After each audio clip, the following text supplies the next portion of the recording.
स्वादिष्ट मेनूमध्ये स्वागत आहे। मी प्रतिभा तुमचं स्वागत करते माझ्या चॅनलमध्ये। नवीन असणार तर चॅनलला सबस्क्राइब करा। धन्यवाद।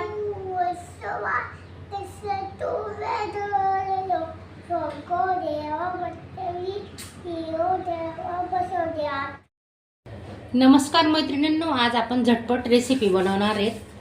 तर चला त्यासाठी काय काय साहित्य घेतले ते तुम्हाला मी दाखवते। कांदा घेतलाय, एक कट करून घेतला, एक कांदा बारीक कट करून घेतला आणि टोमॅटो घेतलाय आपण।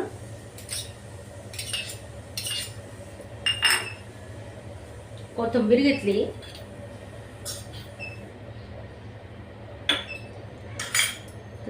चवीनुसार मीठ टाकून घेतोय आपण।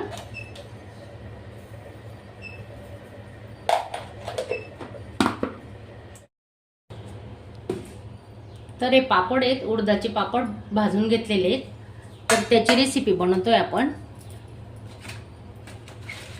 खूप छान होणार आहे, हे बघा झटपट होणारी रेसिपी। तुम्हाला भाजी नाही आवडली तर हा पापडचा चुरा मस्त झणझणीत छान लागतो, चपाती भाकरी सोबत नक्की बनवा।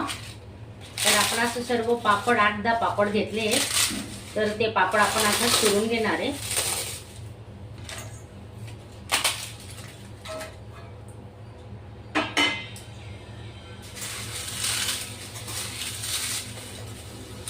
खूप काही साहित्य टाकायची गरज नाही, याच्यात अगदी कमी साहित्यात हा पापडचा चुरा तयार होतो। पाहू शकता तुम्ही, मस्त असा हाताने चुरायचा।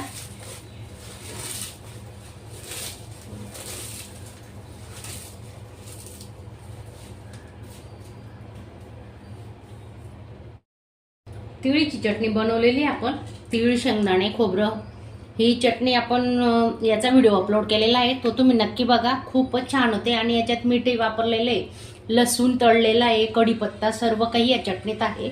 तर तुम्ही ही चटणी आपण आता याच्यात टाकणार आहेत। जसं आपल्याला तिखट लागेल त्याप्रमाणे आपण टाकणार आहेत। 3-4 चमचे चटणी टाकून घेतली आहे।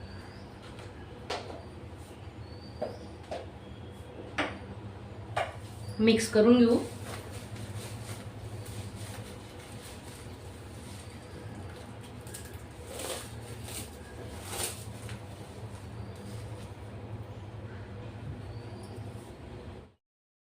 तळलेले शेंगदाणे टाकतोय थोडे,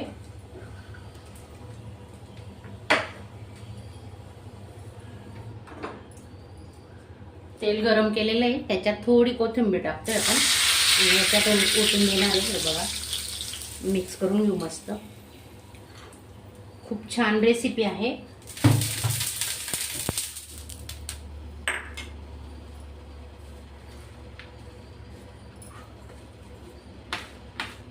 मला स्वतःला भाजी नाही आवडली तर मी असं पापडचा चुरा करते। चटणी तर आपली तयारच असते, मग काही टेन्शन नाही। तर असं मिक्स करून घ्यायचं। छोटासा व्हिडिओ आहे, तुम्हाला आवडला असेल तर चॅनलला लाईक करा आणि तुम्ही नवीन असणार तर सबस्क्राइब करायला मात्र विसरू नका।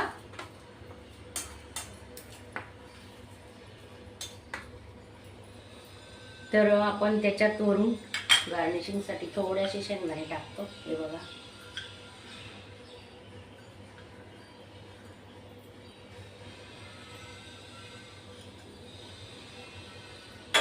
कोथिंबीर,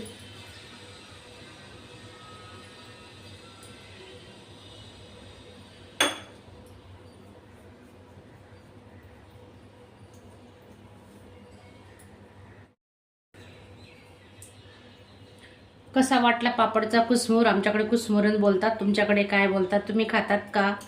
तर नक्की करून बघा। नसेल खाल्लं तर ही रेसिपी खूप छान होणार आहे। चला तर अशा चमचमीत झणझणीत रेसिपी पाहण्यासाठी स्वादिष्ट मेनू चॅनलला सबस्क्राइब करा आणि बेल आयकॉनवर क्लिक करा।